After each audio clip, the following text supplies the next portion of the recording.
I realize now something that I didn't realize during the first movie, which is it's finite. You know, my opportunity to play Spider-Man is, you know, I'm 30, and you know, I will only be getting older. So I have an awareness of my own, you know, creakiness, and I need to start behaving like an adult. So a Spider-Man suit is not always going to be kind of hanging in my wardrobe.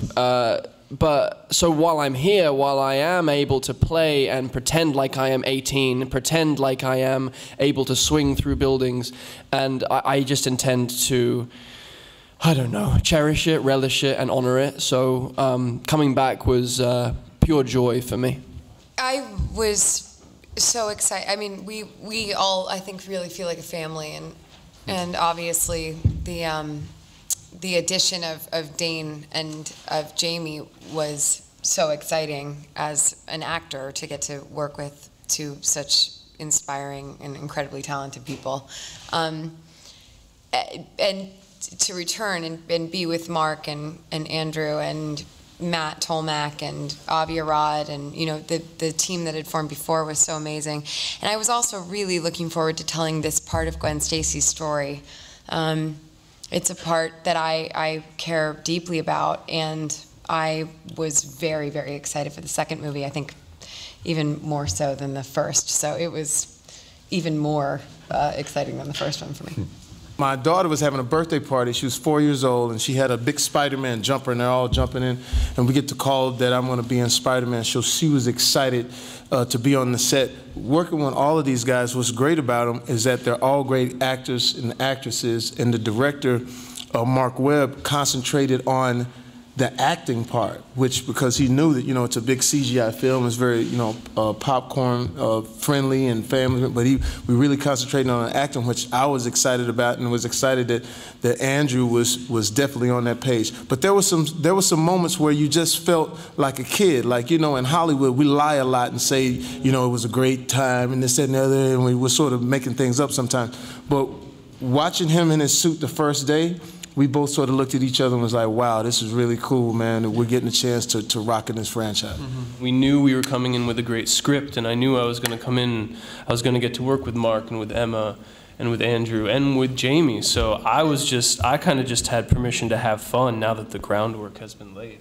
This time around, I think we all felt really liberated. We were in it to have a really good time and make the biggest Spider-Man movie we could possibly conceive of, while holding on to that really, you know, intimate, relatable heart that's at the center of all of Spider-Man movies and all of Spider-Man comics. So that was really fun.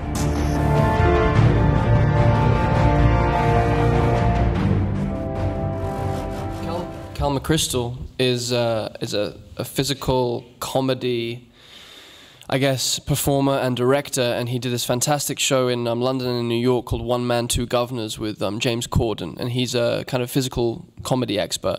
And Marc and myself and Matt and the writer and all of the kind of team, before we started shooting, we were going, well, how do we make Spider-Man the Spider-Man that we know and love, that Spider-Man from the comics, not just the witty banter or the not witty banter coming from his mouth, the childish insults that he's slinging at his you know, adversaries, but how do we actually explore that in his body and in his physicality, because obviously he has this amazing physical equipment. So of course we love the idea of Buster Keaton. Excuse me.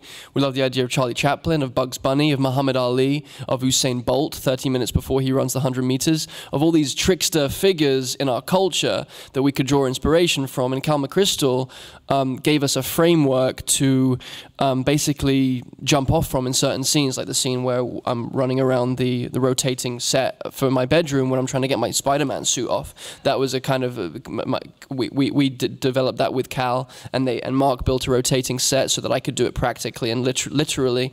And the scene trying to save Gwen in Oscorp, that was all kind of a Cal McChrystal kind of choreography, and he's a Bugs Bunny fan, so it was mostly kind of Bugs Bunny inspired.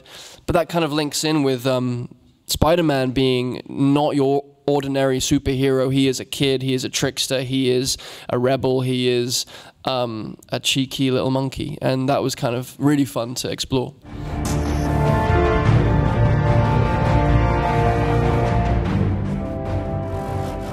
You're talking about my grandmother whipping me. He's referring to when I say that my grandmother used to discipline me as a kid. I think she would have had a great time watching the film, and we know that she would have a great time because my little daughter, when she watches it, she really enjoys it.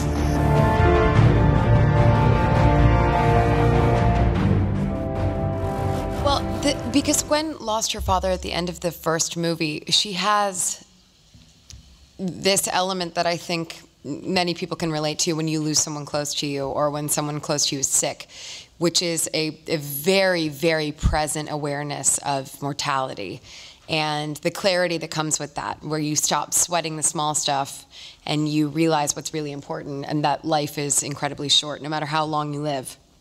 So I think she's in a place of maturity and growth and a lot of clarity. She knows she wants to go to school for molecular medicine. She has huge ambition and the brains to back it up. And so she's on a path ultimately that will lead her to Oxford. And the strain between Peter and Gwen is pretty enormous because he's made her father a promise to stay away from her. So yeah, she's in a very different place in this one.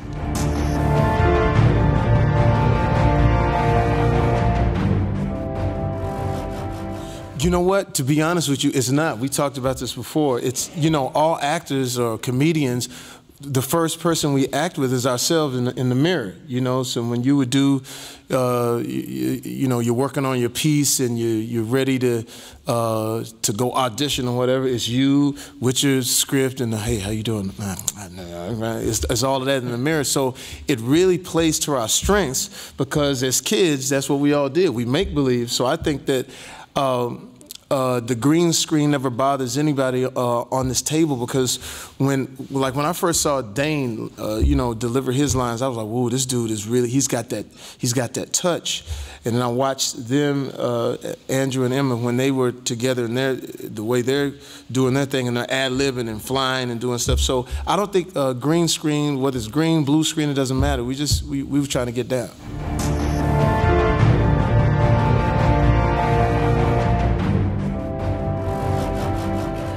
Well, we needed a waltz, of course. That was very important. And there was, you know, you wanted to, that moment is about, there is a sort of an ironic enjoyment of that. And that piece has been played in different contexts before, but you wanted to, there was something elegant and beautiful about the creation of that villain. And we wanted to feel the depth of that emotion at that moment. And anytime we actually played some Mahler before, and on set we used Mahler, but it never quite had the elegant flow that the Blue Danube did. So that's why we used that. You guys can do a waltz better than anybody. We all know that. I like watching movies like that where you see something that you would think would be, they would play something monstrous or something that's, you know, violent, but to play, to contrast is always great. So when watching that scene, I appreciated the contrast of that waltz playing up against that scene.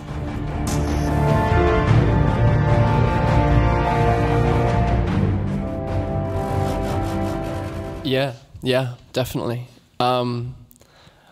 Gosh, it's weirdly a very personal question because and complex and not actually that I can sum up in a situation like this in front of so many people. But it was a crux. It was a turning point, and I could feel it. And I knew that whatever decision I made was going to be impactful. Ultimately, it came down to a 3-year-old inside me. Screaming and saying, why would you even have to think about this? You have always wanted to be Spider-Man. This is the closest you're going to get to being Spider-Man. I don't care if you're 45 years old. Put on that goddamn suit and get in there and give your heart and soul to it. And then I would try and argue this 3-year-old but he's a gangster. He has an arsenal of weapons. He has a bazooka. So I really had no choice. And then the question comes, well, how do you move with this decision? How do you handle yourself in the new dynamic you have with an audience, in the new dynamic you have with yourself as a more visible person, when whatever that means? I'm negotiating that every day, and I'm never gonna be settled with it. It's always gonna be a dance. And a ride, and kind of an adventure. And if you see it as an adventure, and if you see it as a ride, which it is, and a dream, it's kind of not real, then I can sleep very well. But yeah, we'll talk some other time about it. It's much deeper and bigger than that. But thank you for the question.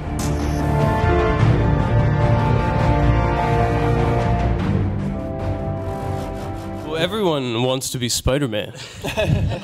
That's why everyone goes to see Spider-Man. You know, and I think, you know, Andrew said something the other night about every kid sees themselves in Spider-Man, sees themselves in Peter Parker, and they inspire them to be heroes within their own communities or their own families or just within their life. Everyone wants to put on that suit. Everyone wants to be Spider-Man. But the fact that I get to try to kill him, I think that's second best, you know, because when you're playing pretend and somebody's Spider-Man, someone else is the bad guy. So it still comes back to playing pretend as a kid, and it still fulfills those dreams. And can I interject something too? Because I think what his question is very poignant. But what's interesting about taking these roles, if you look at all of the people that are playing superheroes, the one thing about them, and I've said before, they're great actors. If you look at Robert Downey Jr. and Iron Man, if you look at Kristen Bell, and these guys are like Oscar, you know, potential. So when I see these guys, and I've seen your work before you become Spider-Man, I think it's great because now you can go enjoy your favorite hero, but you're also enjoying one of your favorite actors. So I think the lay of the land has changed a little bit. I think that we're open as consumers to watch our favorite actor bounce from a huge franchise that touches everybody in the world to a small, you know, art house film. And I don't think you have to worry about that now because you have so many people that are in this. Look at this cast. You know, you got some like heavyweights when it comes to acting.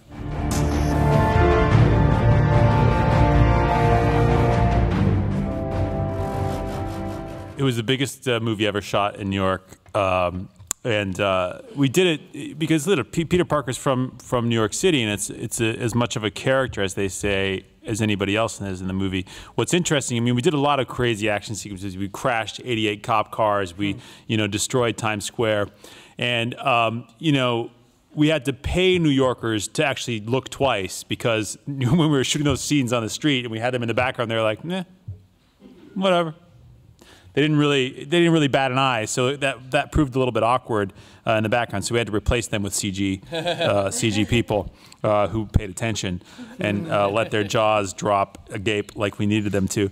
But listen, New York informs it in many ways. Like what's great about New York City is it's an international city.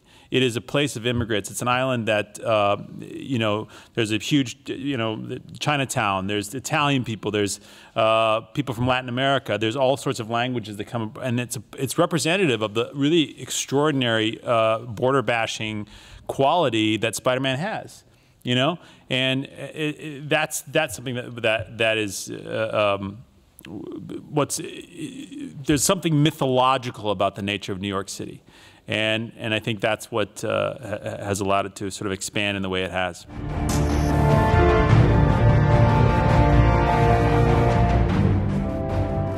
We started at the beginning of this movie, as we were writing sort of the universe and building this out, we discovered there are so many characters from the Spider-Man universe that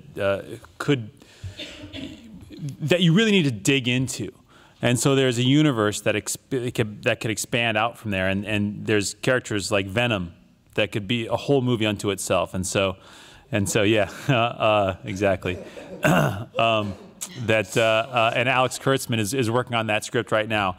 The Sinister Six, which is some of the most iconic villains. I mean, Spider-Man has a brilliant rogues gallery, so that in and of itself will be a film. And then, you know, in terms of Spider-Man 3, you'll just have to wait and see. But all these things are going to be orchestrated, I think, there's a really brilliant group of people that are working on those films right now.